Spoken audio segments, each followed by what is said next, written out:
昨天来了一单刹车异响的，今天又来了一单。你看这个算什么情况？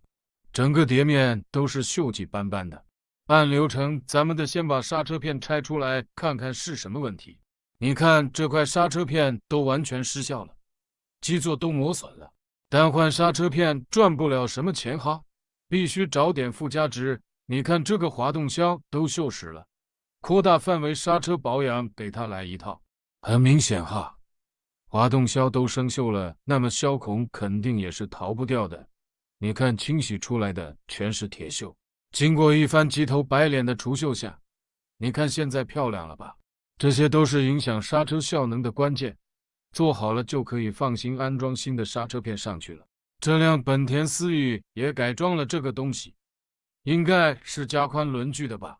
加了垫片，但螺杆没有加长，你看就突出这么一点，螺母上了只有一半的牙。这种改装看似危险，实则一点都不安全。这轮毂就剩下好看的份了。你看现在好了吧？又完事了。你看，除了这个刹车异响，是不是简单的要死啊？啊，每天这样，拜拜。